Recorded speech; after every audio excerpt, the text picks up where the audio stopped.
Señor, cuando yo estaba ahí sentado, ustedes me ven medio inquieto, soy yo, ¿no? Como esos peladitos que no están quietos, hiperactivos. Así es mi característica. Y es que me gusta estar ayudando aquí, allá. Siempre he sido así. Si ustedes me piden algo ahorita que yo les pueda ayudar, les ayudo también. Y todos nosotros debemos estar dispuestos siempre para ayudar, colaborar. Así yo aprendí en mi casa de mis padres a trabajar desde chico. A los 10 años ya yo trabajaba, ganaba mi sueldo. He sido trabajador. Y me independicé a los 16 años. Trabajaba y trabajaba. Y el Señor me regaló trabajo. Me dio muchas cosas hermosas. Pero ahora me puso aquí, frente a ustedes. Y hay una misión que cumplir. Y el Señor, no sé por qué el Señor me dijo que hable de esto. Pero antes, el Señor quería que yo les hable sobre Éxodo 20, sobre lo que vivió el pueblo de Israel con la idolatría, porque ya había preparado un tema. Pero el Señor me dijo, háblales de esto. Y yo le hago caso. Dice en Éxodo 22, capítulo 22 de Éxodo, en el versículo 10, dice las leyes sabáticas. 6 años sembrarás tus campos y recogerás tus cosechas, pero el 7º año no cultivarás la tierra. Escuche bien, el 7º año no cultivarás la tierra.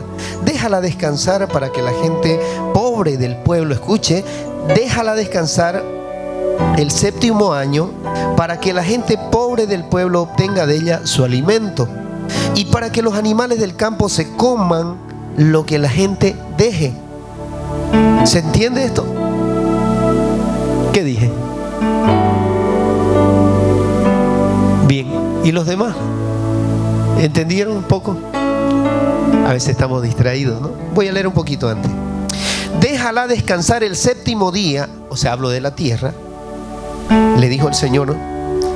Para que la gente pobre del pueblo obtenga de ella su alimento y para que los animales del campo se coman lo que la gente deje. Haz lo mismo con tus viñas y con tus olivares. 6 días trabajarás, pero el 7º día descansarán tus bueyes y tus asnos, y recobrarán su fuerza los esclavos nacidos en casa y los extranjeros. Cumplan con todo lo que les he ordenado y no invoquen los nombres de otros dioses y jamás los pronuncien. Y el Señor me dio esta palabra y estaba ligada a lo que yo iba a decir, que está en Éxodo 20. Bien, ¿qué dice Éxodo 20? ¿Saben qué dice Éxodo 20 o no? ¿Tienen Biblia? ¿Quiénes trajeron Biblia? Uno, ni uno, 2, 3. Bien, otros tienen en el celular. Dice capítulo 20 de Éxodo, escuche bien: no tengas otros dioses fuera de mí.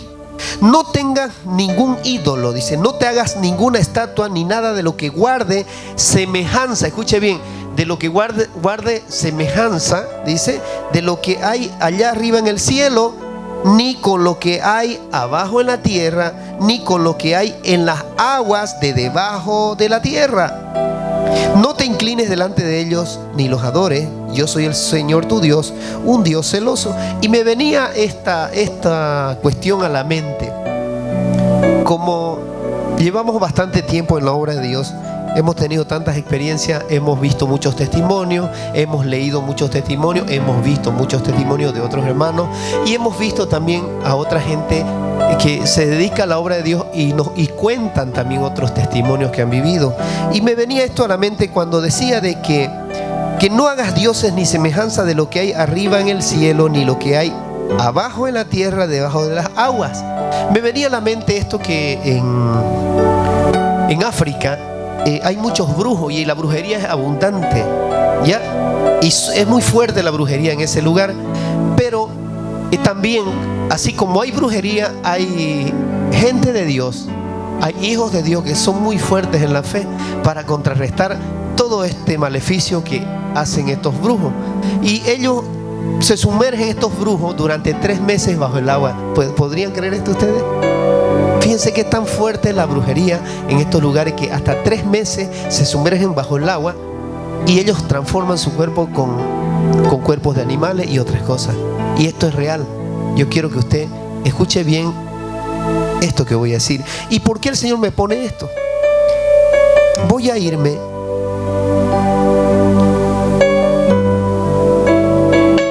a Éxodo 32. Y aquí voy a hablar de Aarón, el hermano de Moisés. Cuando Moisés estaba en el monte, estaba orando cara a cara con el Señor. Dice: al ver los israelitas que Moisés tardaba de bajar del monte, fueron a reunirse con Aarón y le dijeron: tienes que hacernos dioses que marchen al frente de nosotros, porque a ese Moisés que nos sacó de Egipto, no sabemos qué pudo haberle pasado. Estos israelitas entraron en duda y entraron en inseguridad, por lo que Moisés tardó días, prácticamente más de un mes, de bajar de allá del monte. Entonces le dijeron al sacerdote Aarón, que era hermano de Moisés, le dijeron: haznos otros dioses, ¿ya?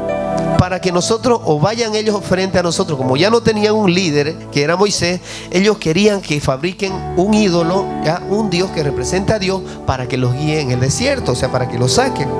Y le dicen así: tienes que hacernos dioses que marchen al frente de nosotros, porque a ese Moisés que nos sacó de Egipto no sabemos qué pudo haberle pasado. Aarón le respondió: quítenle a sus mujeres los aretes de oro y también a sus hijos e hijas y tráiganmelos, dijo Aarón. Todos los israelitas se quitaron los aretes de oro, llevaban puestos, y se los llevaron a Aarón, quien los recibió y los fundió. Luego cinceló el oro fundido e hizo un ídolo en forma de becerro. Entonces exclamó al pueblo de Israel: Israel, aquí tienes a tu Dios que te sacó de Egipto. ¿Qué les parece?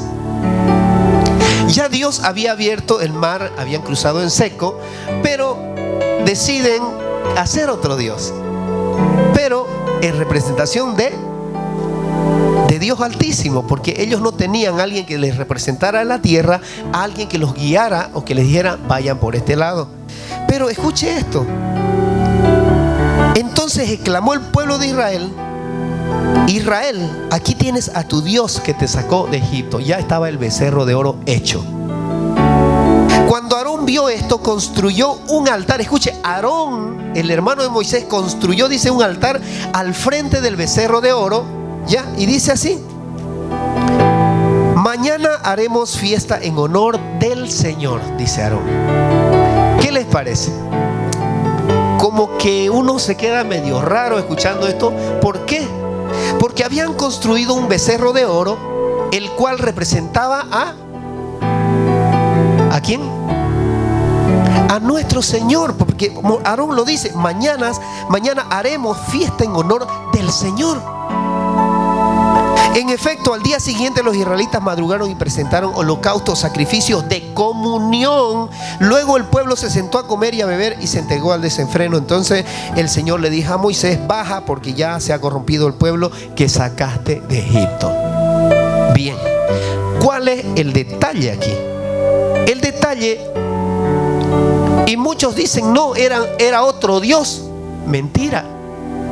¿A quién estaban invocando para hacer la fiesta? Al Señor. O sea, quiere decir que ese becerro no era un ídolo. Y dicen muchos: no, era otros dioses. No, era al mismo Dios, a Yahvé, al mismo Dios al que conocemos nosotros. Pero ellos habían construido este becerro de oro que representara a Dios. O sea, ellos querían ver algo, porque ellos no conocían al Señor, ellos no lo habían visto. Pero mire lo que nos dice en Éxodo 20, 18 creo que es. Vamos a buscarlo. Y escuche: después de que les había dicho el Señor a los israelitas que no tuvieran dioses y que no se hicieran estatuas ni monumentos semejante a él, que no lo hicieran. Y miren lo que dice en el versículo 18: ante ese espectáculo de truenos y relámpagos, escuche, de sonidos de trompetas, de la montaña envuelta en humo. O sea, había una fiesta ahí donde iba a descender Dios. Había una nube así como estamos ahora. Y algunos dicen: no pongan luces porque eso es del diablo, es diabólico, dicen. Pero sin embargo Dios, con truenos, relámpagos, trompetas, bullicio y todo, descendía al monte anunciando que Él era Dios. Bien, y dice aquí: los israelitas temblaban de miedo y se mantenían a distancia, así que le suplicaron a Moisés: háblanos tú y te escucharemos. Si Dios nos habla, seguramente moriremos. No tengan miedo, les respondió Moisés. Dios ha venido a ponerlos a prueba para que sientan temor de Él y no pequen.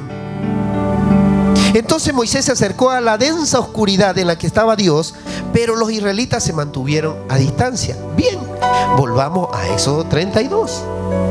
Entonces, cuando fabricaron este becerro, luego de que Moisés ya no bajó más, decidieron hacer el culto al Señor con sacrificios de comunión. Y esto es lo que dice la palabra. Pero el Señor les prohibió de que no hicieran eso. ¿Por qué? No tengan ídolos ni ninguna representación ni semejanza de lo que hay en el cielo acá en la tierra. Aunque digan este representa a nuestro Dios, porque no lo conocían, la ignorancia de ellos los llevó a hacer este ídolo. Entonces Dios le mandó de nuevo el mensaje, y vemos en Deuteronomio, vamos a irnos a Deuteronomio 4, y estamos con la palabra, Deuteronomio 4, 15, nos dice de esta forma: el día, escuche bien, el día que el Señor le habló en Horeb, en medio del fuego, ustedes no vieron ninguna figura. Ustedes no vieron ninguna figura, dice la palabra. Eso le estaba diciendo a los israelitas. Por lo tanto, tengan mucho cuidado de no corromperse haciendo ídolos o figuras que tengan alguna forma o imagen del hombre o de la mujer, o imágenes de animales terrestres o aves que vuelan por el aire, o animales que se arrastran por la tierra, o peces que viven en las aguas debajo de la tierra. De lo contrario, cuando levanten los ojos y vean todo el ejército del cielo, escuche bien esto que voy a decir, todo el ejército del cielo, cuando lo vean, miren lo que dice la palabra. Es decir, escuche, también el sol, la luna, las estrellas pueden sentirse tentados a postrarse ante ellos y adorarlos. ¿Qué prohíbe el Señor? La idolatría. Él no quiere que tengamos ningún tipo de imagen que represente a Dios, y lo dice la palabra. ¿Y por qué? Bien, vamos a lo que dice aquí. Esos astros lo ha designado el Señor, Él, el Dios de ustedes, como Dios de todas las naciones que están debajo del cielo. Pero a ustedes el Señor los tomó y los sacó de Egipto, de ese horno donde se funde el hierro, para que fueran el pueblo de su propiedad, como lo son ahora. Sin embargo, por culpa de ustedes, les dijo Aarón, el Señor se enojó conmigo y juró que yo no cruzaría el Jordán ni entraría en la buena tierra del Señor. ¿A quién castigó el Señor? A Aarón, porque Aarón era la cabeza, porque ya no estaba Moisés, todavía Moisés estaba arriba. Entonces el Señor castigó a Aarón y él no pudo llegar a la tierra prometida. Bien. Y dice: yo moriré en esta tierra sin haber cruzado el Jordán, pero ustedes sí lo cruzarán y tomarán posesión de esa buena tierra. Y mire, Aarón, que ya no le correspondía cruzar, les advierte: mire, no se fabriquen ídolos de ninguna figura que el Señor su Dios le haya prohibido, porque el Señor su Dios es fuego consumidor y Dios celoso. Si después de haber tenido hijos y nietos y de haber vivido en la tierra mucho tiempo, ustedes se corrompen y se fabrican ídolos de toda clase de figura, haciendo así lo malo ante el Señor su Dios y provocándolo a ira, hoy pongo el cielo y la tierra por testigo contra ustedes, que muy pronto desaparecerán de la tierra de la que van a poseer. Qué específica la palabra, ¿no? Que dan un mandato el Señor. Y Jesús nos habla en Mateo 5 justamente de lo que hablaban los profetas y toda la ley de los profetas. Dice el Señor en Mateo 5: yo no he venido a suprimir la ley, no he venido a abolir la ley, sino a darle plenitud. Vamos a leer Mateo 5. Vamos a ir a Mateo 5, ¿ya? Porque dicen algunos, no solo en el Antiguo Testamento. Mateo 5 nos dice de esta forma: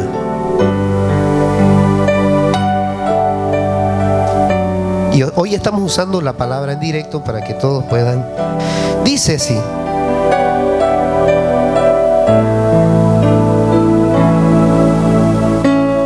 cumplimiento de la ley. No piensen que he venido a anular la ley o a los profetas. No he venido a anularlos, sino a darles cumplimiento. Y muchos dicen, ya pasó el Antiguo Testamento. Mentira. Solamente que nosotros seguimos a Jesucristo y Jesús llevó todo ese mandamiento de la ley en él. Por eso dice el Señor: no piensen que he venido a anular, sino a darle cumplimiento. Les aseguro que mientras existan el cielo y la tierra, ni una letra ni una tilde de la ley desaparecerán hasta que todo se haya cumplido. Entonces la prohibición antigua, bajo una ley que había dado Dios, tiene que cumplirse. Y todo el que infrinja un solo de estos mandamientos, por pequeño que sea, y enseñe a otro a hacer lo mismo, será considerado el más pequeño, dice, en el reino de Dios. Pero el que los practique y enseñe será considerado grande en el reino de los cielos. Entonces yo vengo a anunciarle el evangelio que nos dice Jesús.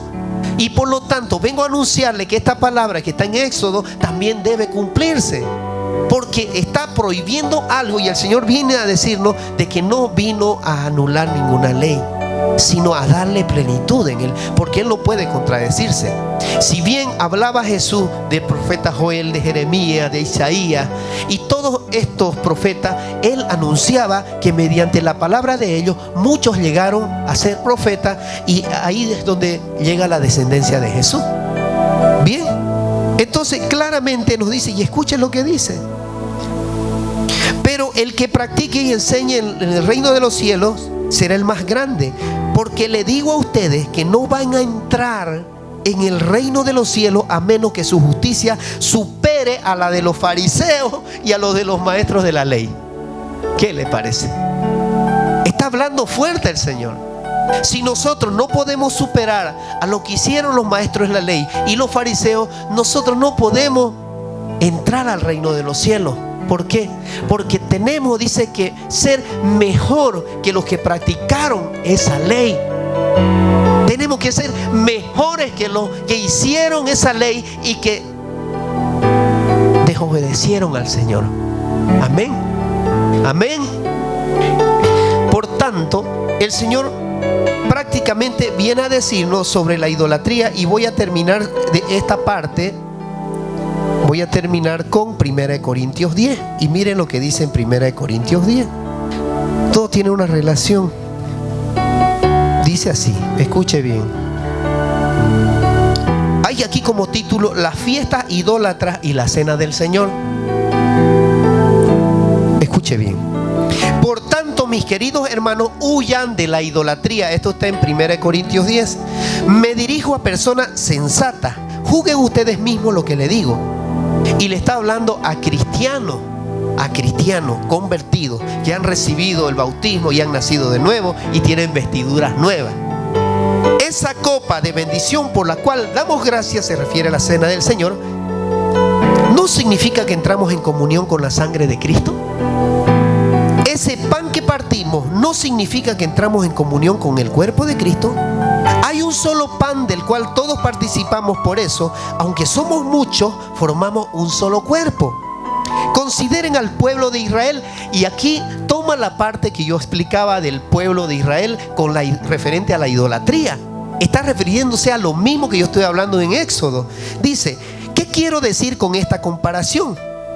¿No entran en comunión con el altar lo que comen de lo sacrificado?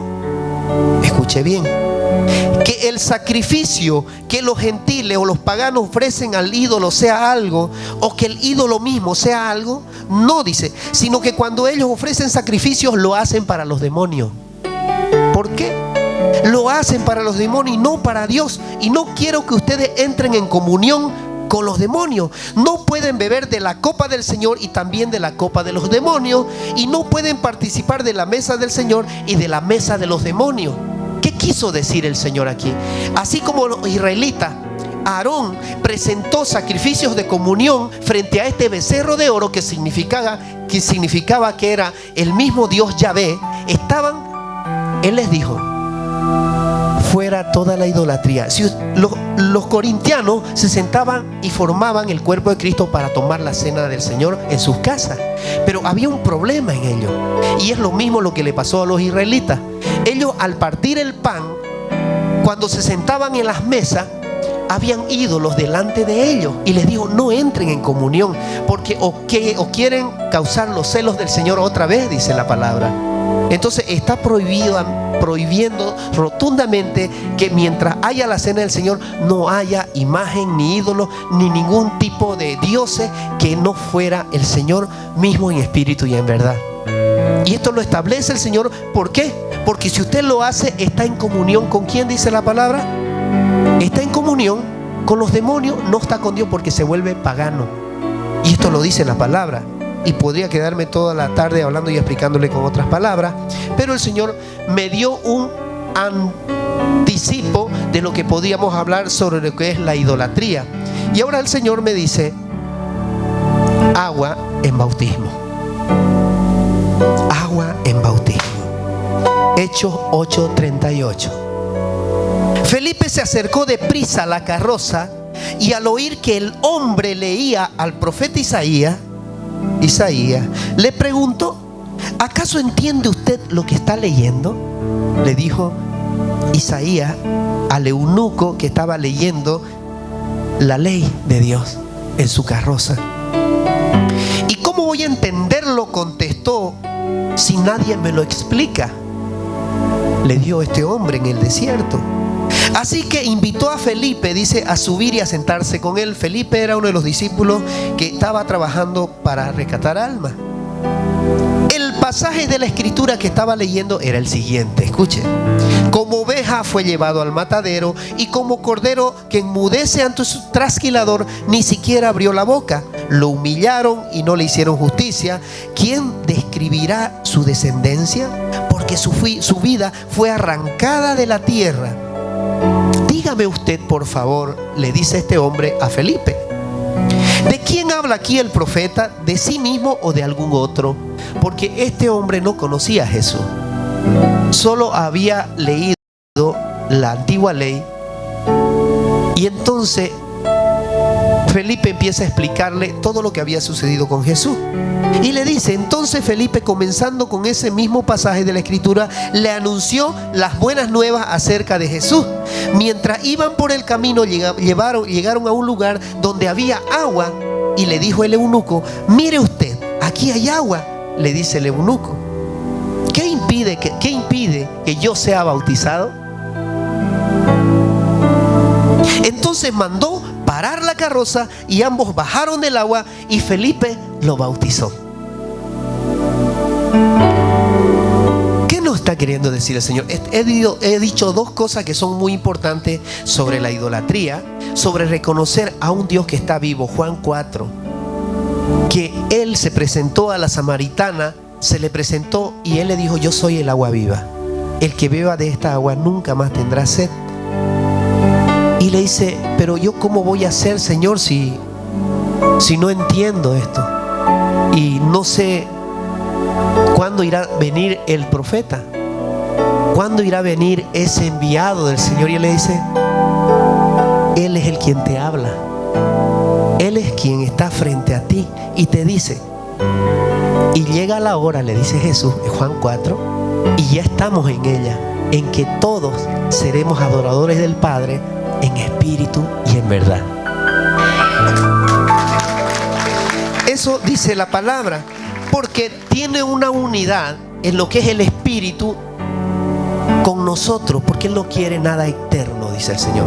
Él quiere que seamos adoradores en espíritu y en verdad. Por eso hablé de la idolatría, para que ustedes salgan de esta manera, leyendo la palabra y creyendo que verdaderamente Dios nos da un mandato en su palabra.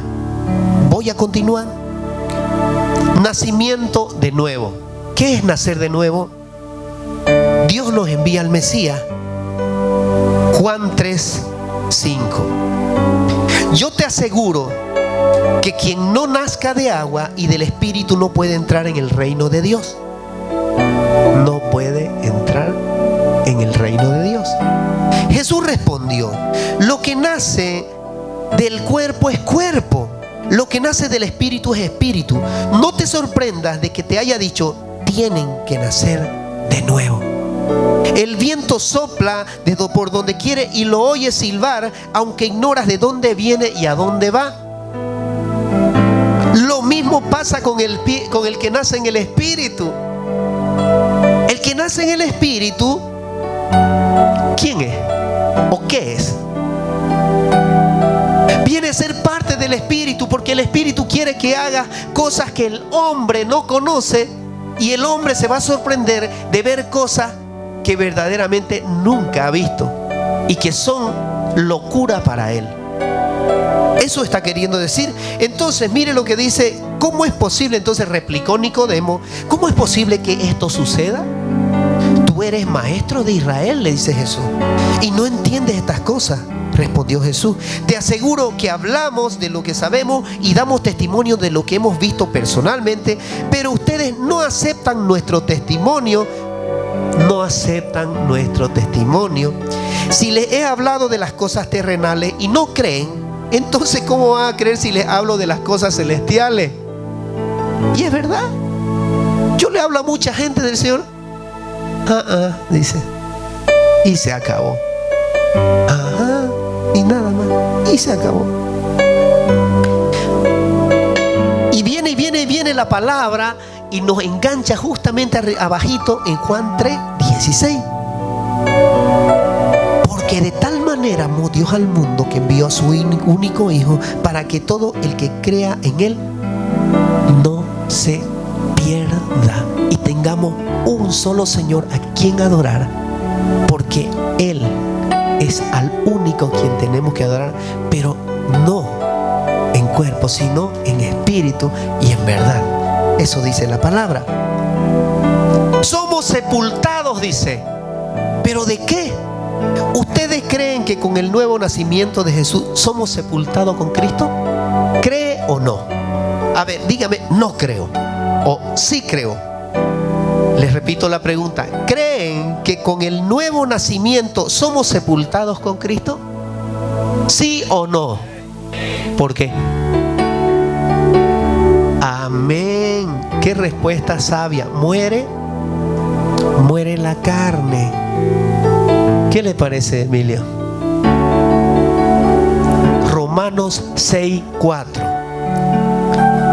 ¿Qué concluiremos? ¿Vamos a persistir en el pecado para que la gracia abunde? De ninguna manera. Nosotros que hemos muerto al pecado, ¿cómo podemos seguir viviendo en él? ¿Acaso no saben ustedes que todos los que fuimos bautizados para unirnos con Cristo Jesús, en realidad fuimos bautizados para participar en su muerte?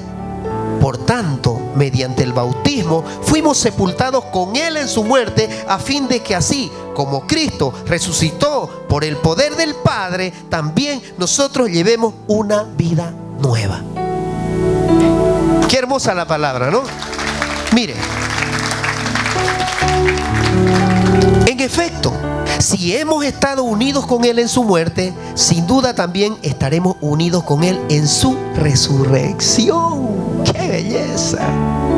¿Quiere usted resucitar con Cristo? ¡Qué hermoso! No sé si están entendiendo. ¿Está entendiendo? Más o menos, ¿no? ¿Y usted? Más o menos. Bien.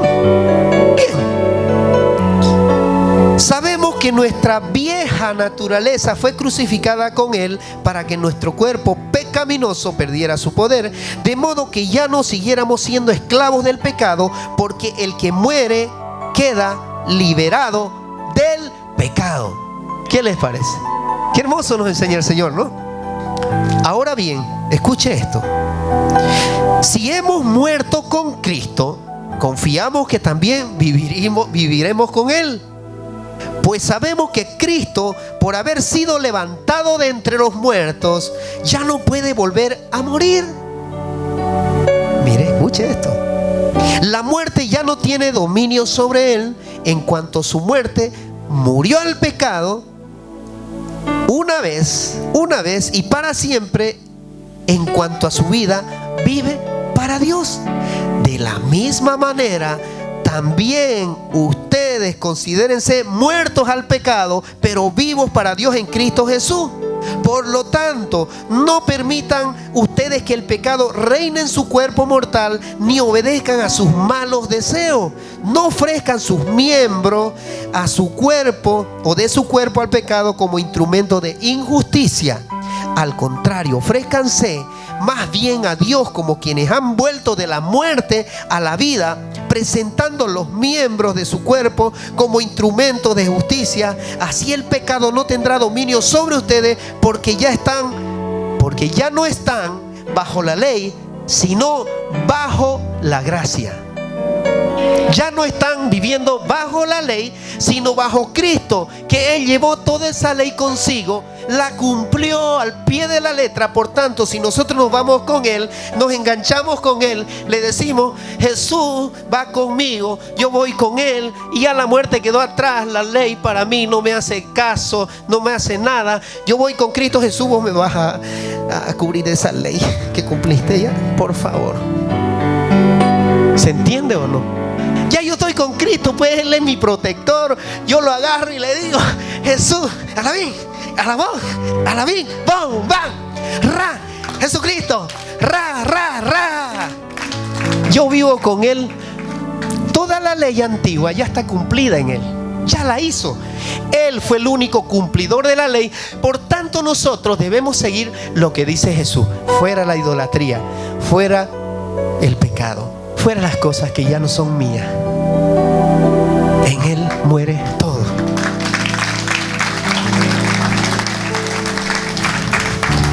Resurrección. Colosenses 2:12. Escuchen: cuídense de que nadie los cautive con la vana y engañosa, escuche, engañosa filosofía que sigue tradiciones, costumbres humanas, lo que está de acuerdo con los principios de este mundo y no conforme a Cristo. ¿Qué le parece? No, yo tengo que confesar mis pecados para que sea libre. Tienes una confesión de pecado y no te deja dormir, y siendo un hijo de Dios,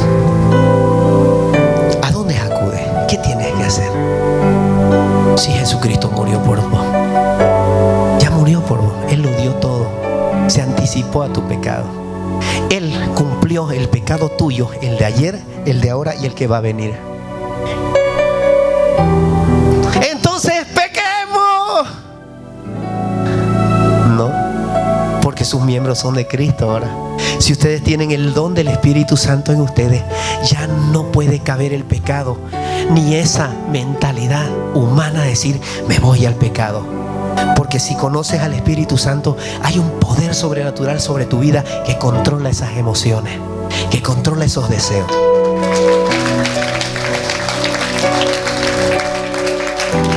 Toda la plenitud de la divinidad habita en forma corporal en Cristo, y en Él, que es la cabeza de todo poder y autoridad.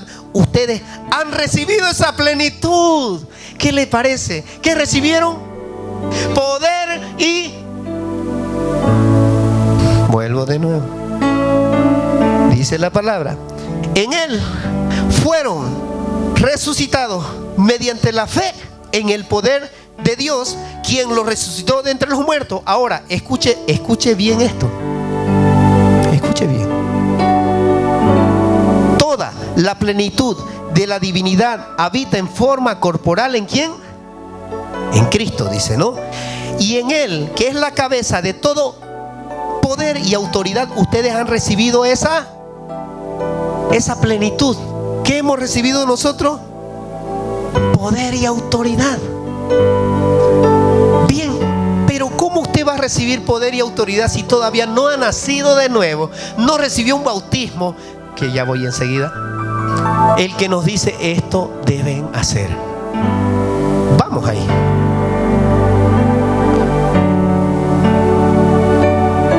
Antes de recibir esa circuncisión, ustedes estaban muertos en sus pecados. Muertos. Sin embargo, Dios nos dio una vida en comunión con Cristo al perdonarnos todos los pecados. ¿Quién se siente perdonado? De repente algunos todavía. Escuche.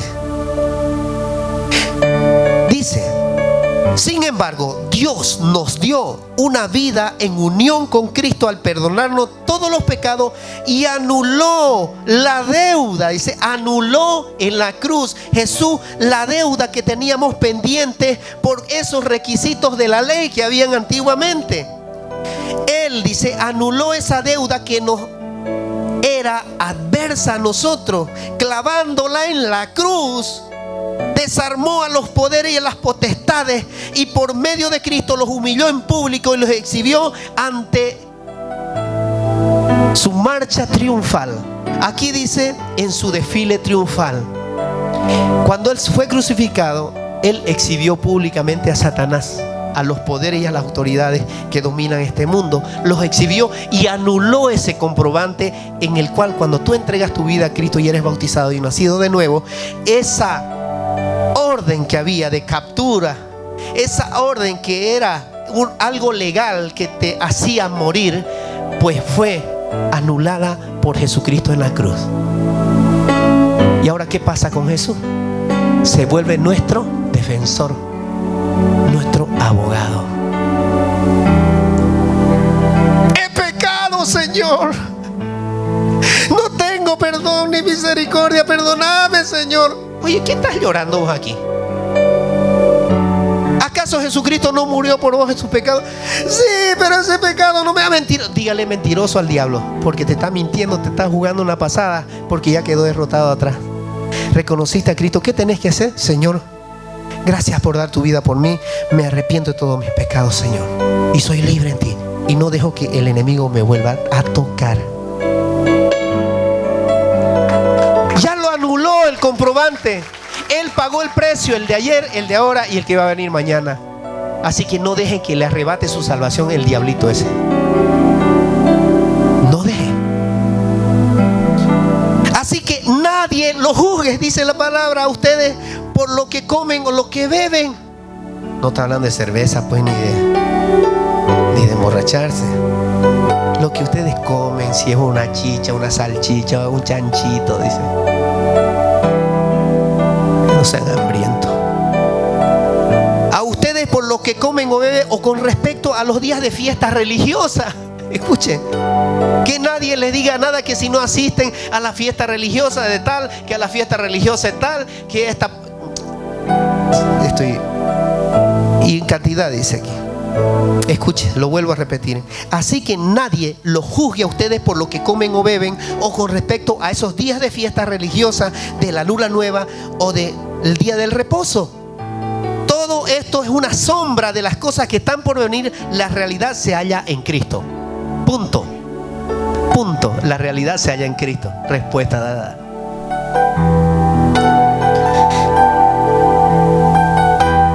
Hemos resucitado, dice la palabra. Hemos resucitado.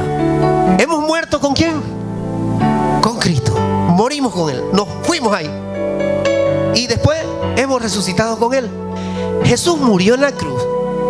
Y cuando tú decides seguirlo, arrepentirte y por voluntad dices, Señor, ya no doy más con esta vida, yo quiero seguirte. Desde ese momento estás yendo donde estuvo Jesús hace 2000 años, donde Él fue crucificado, sepultado. Estás yendo al mismo lugar, estás pasando por ese lugar y estás resucitando con Él. Qué hermoso lo que hace Jesús, ¿no? En espíritu. En espíritu. Ahora escuche esto. En espíritu. Y me voy a ir a 1 Pedro 3. Escuche. Esto es bellísimo. Mire lo que dice 1 Pedro 3.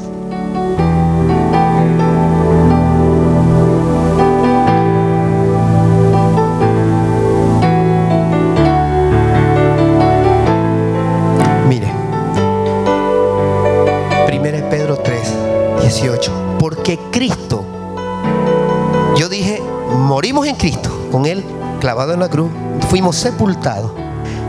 Jesús bajó a los infiernos, ¿sí o no? Bajó. ¿Pero a qué bajó? Dice la palabra. Fue, dice.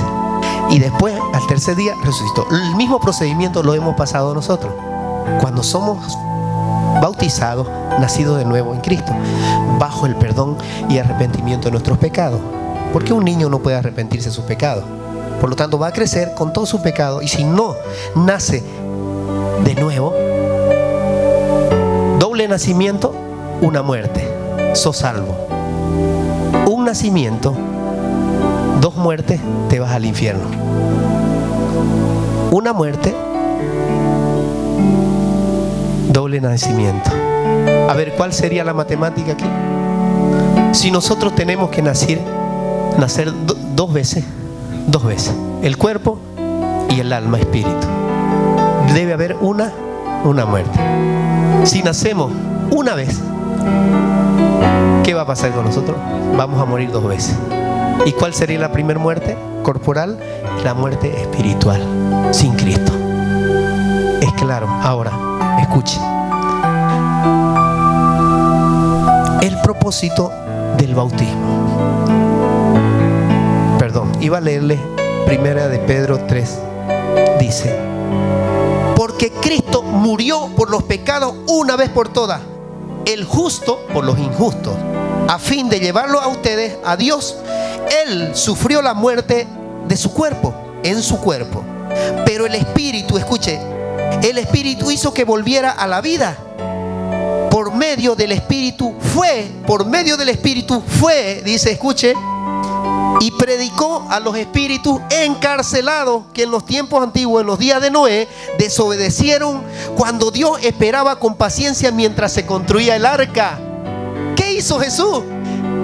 Murió en la cruz, bajó, descendió cuando Él estaba en espíritu, resucitó, pero en espíritu dice que Él fue y descendió al infierno.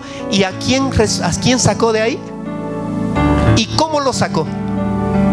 Dice que les predicó a los espíritus encarcelados. Imagínense, Él en espíritu va y busca a esos espíritus que fueron los pecadores. En el tiempo de Noé, los que no quisieron subir al arca, fue cuando el Señor lavó el mundo y la tierra y sacó todo pecado, porque se enojó y dijo: me arrepiento de haber creado esta generación malvada, y destruyó. Y solo se salvaron ¿cuántas personas?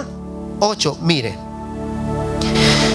que en los tiempos antiguos de Noé desobedecieron cuando Dios esperaba con paciencia mientras se construía el arca. En ella solo pocas personas, 8 en total, se salvaron mediante el agua, la cual simboliza el bautismo, que ahora los salva también a ustedes.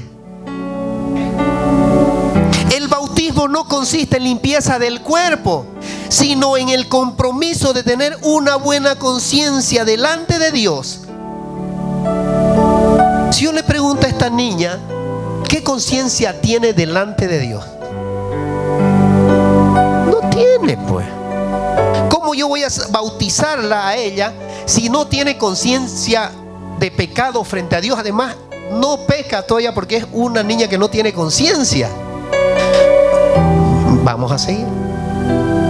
El bautismo no consiste en limpieza del cuerpo, sino en el compromiso de tener una buena conciencia delante de Dios. Esta salvación es posible por la resurrección de Jesucristo, quien subió al cielo y tomó su lugar a la derecha de Dios, y a quien están sometidos los ángeles, las autoridades y todas las denominaciones y los poderes.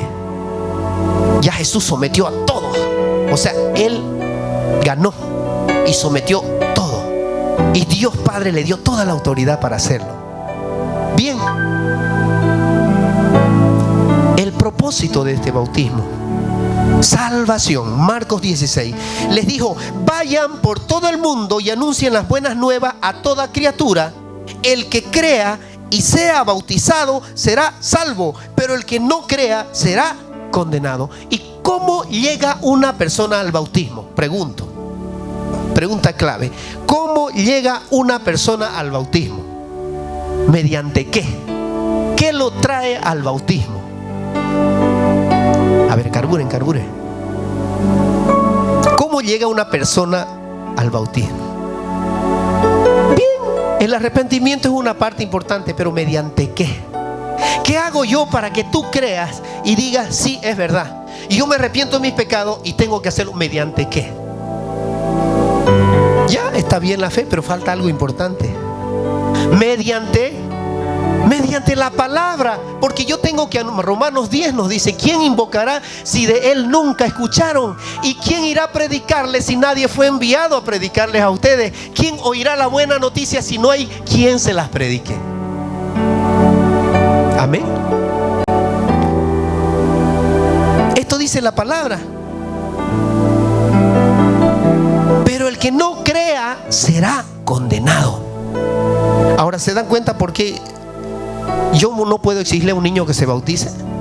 Yo puedo consagrarlo, puedo echar el agua, pero una consagración para que sea protegido, el Señor le dé cobertura. Pero el bautismo ya es algo más serio, algo más definitivo en tu vida, algo que determina en tu vida que tú sales de aquí y te colocas acá, de este lado de Jesús. ¿Se entiende? Por eso es que dice, pero el que no crea será condenado. ¿Acaso si yo le predico a un niño, él va a entender la palabra de Dios? No la va a entender. Pues yo le hablo a personas, como dijo en 1 Corintios 10, a personas sensatas, personas que ya piensan, que examinan y que oyen la palabra y la toman y la ponen en práctica. Personas con conocimiento, con conciencia y voluntad. Voluntad. Escuche, estas señales, dijo Jesús, los acompañarán a los que crean. En mi nombre expulsarán demonios, hablarán en nuevas lenguas, tomarán en sus manos serpientes y cuando beba algo venenoso no les hará daño alguno. Pondrán las manos sobre los enfermos y estos se sanarán. Esas son las señales de un hijo de Dios. Pues si la obra sanadora actúa en ustedes, quiere decir que el reino de Dios ha llegado a ustedes. Hoy el Señor palabra me dio, palabra me dio, palabra me dio, palabra viva les estoy dando ahora. Mire, después de hablar con ellos, el Señor Jesús fue llevado al cielo y se sentó a la derecha de Dios. Los discípulos salieron y predicaron por todas partes. ¿Quién predica aquí? Algunos predican. Alabado sea el Señor. Y dice, y predicaron por todas partes y el Señor los ayudaba en la obra y confirmaba su palabra con las señales que los acompañaban a ellos. Quiere decir que si estas señales se manifestaban en la gente que se convertía por la palabra, quiere decir que ya estaba obrando el Señor Jesús en ellos. Eso dice la palabra. Bien, y termino con esto, que es lo más hermoso: la remisión o el perdón de los pecados. Hechos 2. Y lo voy a leer porque vale la pena leerlo. ¿Tienen tiempo? ¿Tenemos tiempo, Emilio? Amén. Dice, si quieren busquen Hechos 2 y me pueden seguir. Pueblo de Israel. Pedro estaba predicando. Pedro, pueblo de Israel. Porque acá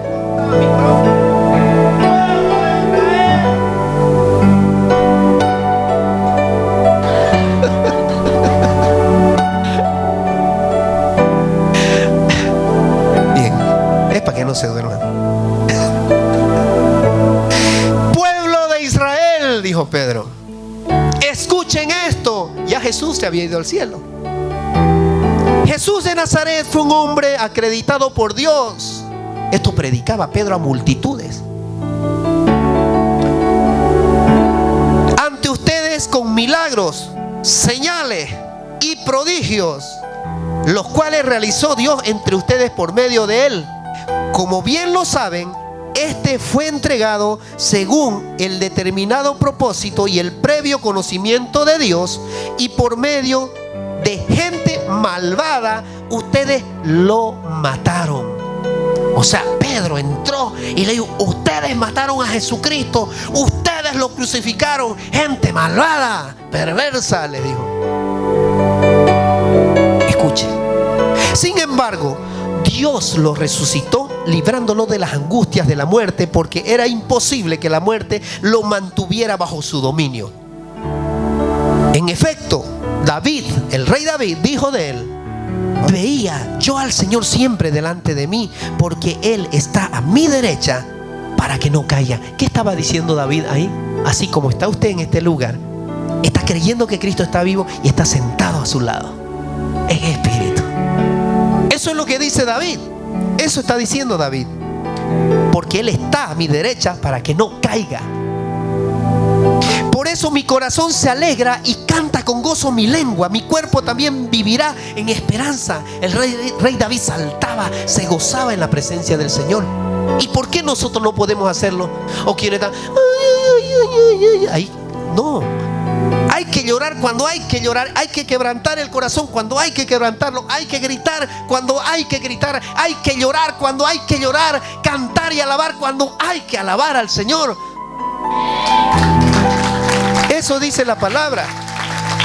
Por eso mi corazón se alegra y canta con gozo mi lengua. Mi cuerpo también vive en esperanza. No dejarás que mi vida termine en el sepulcro. Mire el rey David.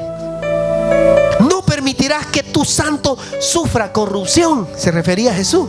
Me has dado a conocer los cambios de la vida. Me llenarás de alegría en tu presencia. ¿Acaso el rey David conocía a Jesús? Pregunto. No lo conocía, pero sabía que era una descendencia de él, un linaje escogido, que iba a salir Jesús de David, porque David tenía un corazón que era agradable a Dios. Me has dado a conocer los caminos de la vida y me llenas de alegría en tu presencia, dice David. Y ahí, eso decía Pedro, y sigue Pedro: hermano, permítanme hablarle en franqueza o con franqueza acerca del patriarca David, que murió y fue sepultado, y cuyo sepulcro está ahora entre ustedes y nosotros hasta el día de hoy. Era profeta y sabía que Dios le había prometido bajo juramento poner en el trono a uno de sus descendientes. Ahí hablaba de Jesús.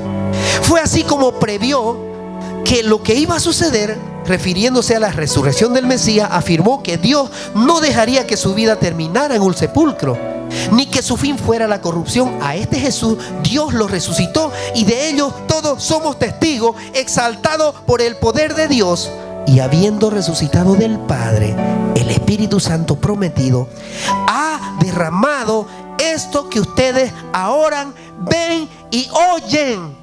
Ya se había derramado el Espíritu Santo con esa predicación de Pedro, y la gente estaba que vibraba, que ardía con el fuego del Espíritu Santo bajo las palabras que daba Pedro, bajo el Espíritu Santo. Eso dice aquí. A este Jesús Dios lo resucitó, y de ellos todos somos todos testigos, dice.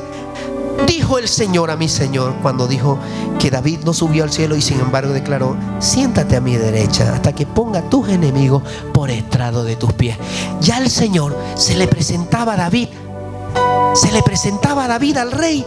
Por eso es que él en las batallas ganaba, porque Jesús, el Espíritu de Dios, ya estaba junto a David antes de que Jesús naciera. Pero qué hermoso.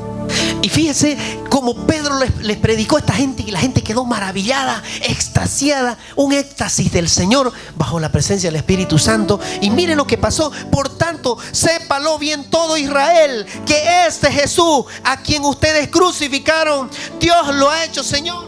Testiga de todo.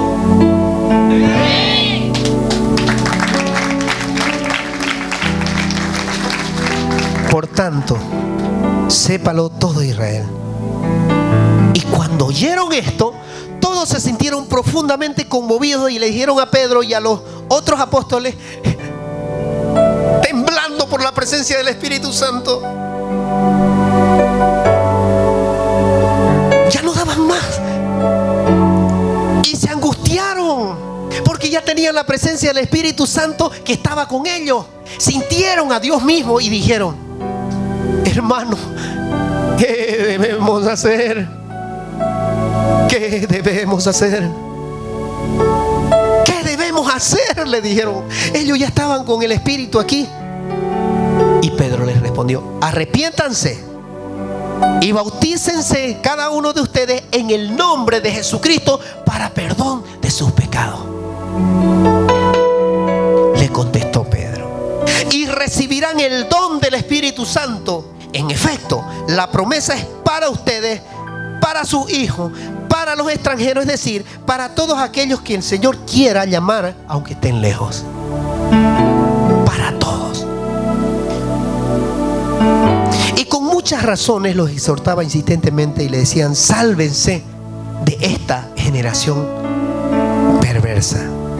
Mientras Pedro todavía estaba hablando, el Espíritu Santo descendió sobre todos los que escuchaban el mensaje. Los defensores de la circuncisión que habían llegado con Pedro se quedaron asombrados de que el don del Espíritu Santo se había derramado también en los gentiles, pues los oían hablar en lenguas y alabar a Dios. Entonces Pedro respondió: ¿acaso puede alguien negar el agua? Escuche, ¿acaso alguien puede negar el agua para que sean bautizados estos que han recibido el Espíritu Santo lo mismo que nosotros?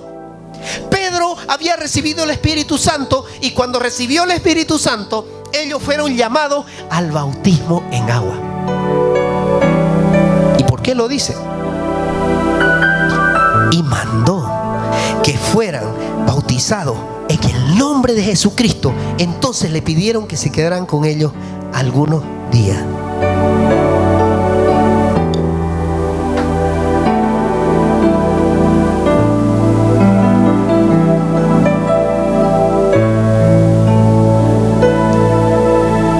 Y termino con Mateo 3.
Hermanos míos, yo hoy en día los bautizo. Hoy en día los bautizo en agua, pero va a venir uno más grande que yo, que los va a bautizar con el fuego del Espíritu Santo.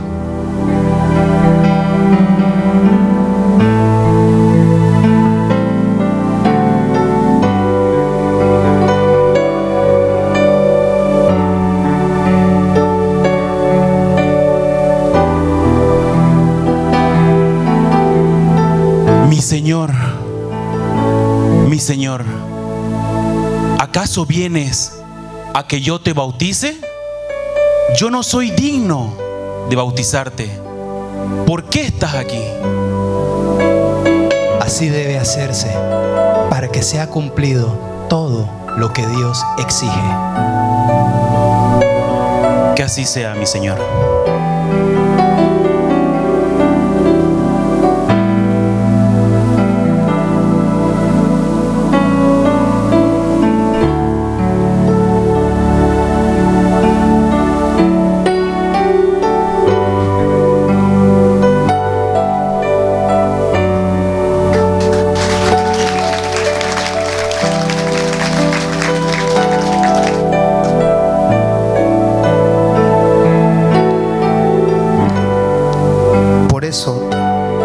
Al entrar en el mundo, Cristo dijo: a ti no te complacen sacrificios ni ofrenda. En su lugar me preparaste un cuerpo. No te agradaron mis holocaustos ni sacrificios por el pecado. Por eso dije: aquí me tienes. Como Él dice de mí: he venido, oh Dios, a hacer tu voluntad. Primero dijo: sacrificios y ofrendas, holocaustos y expiaciones no te complacen ni fueron de tu agrado. A pesar de que la ley exigía que se ofrecieran, no te agradaron. No le agradaron al Señor. Luego añadió: aquí me tienes. He venido a hacer tu voluntad. Así quitó lo primero quitó lo primero para establecer lo segundo. Y en virtud de esa voluntad somos santificados mediante el sacrificio del cuerpo de Jesucristo, ofrecido una sola vez y para siempre. Escuche, todo sacerdote, esto lo dice Hebreos 10, todo sacerdote celebra el culto día tras día, ofreciendo repetidas veces los mismos sacrificios, que nunca pueden quitar los pecados. Que nunca pueden quitar los pecados. Hebreos 10. Escuche. Pero este sacerdote, este sumo sacerdote, después de ofrecer por los pecados un solo sacrificio para siempre, se sentó a la derecha de Dios en espera de que sus enemigos sean puestos por estrado de sus pies. Porque con un solo sacrificio ha hecho perfectos para siempre a lo que está santificando. También el Espíritu Santo nos ha dado testimonio de ello. Primero dice: este es el pacto que haré con ellos después de aquel tiempo, dice el Señor. Pondré mis leyes en tu corazón y las escribiré en tu mente. ¿Qué más pueden pedirle al Señor? Los hizo libre de toda idolatría, los hizo libre de sacrificio, los hizo libre de tanta doctrina humana y de hombre. Solo necesitan adorarlo al Señor en espíritu y en verdad. Después añade: y nunca más me acordaré de sus pecados y de sus maldades.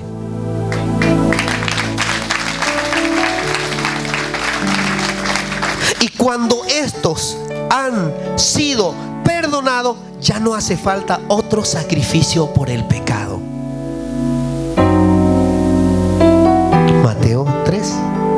Así debe hacerse. Un día Jesús fue a Galilea, al Jordán, para que Juan lo bautizara. Pero Juan trató de disuadirlo y esquivarlo. Y le dijo: Señor, yo soy el que necesita ser bautizado por ti, ¿y tú vienes a mí? Jesús le dijo: Juan, hagámoslo así por ahora, como te digo, pues nos conviene cumplir con lo que es justo, con lo que debe hacerse y cómo debe hacerse. ¿Quién dice amén? ¿Quién dice amén? Entonces Juan lo hizo.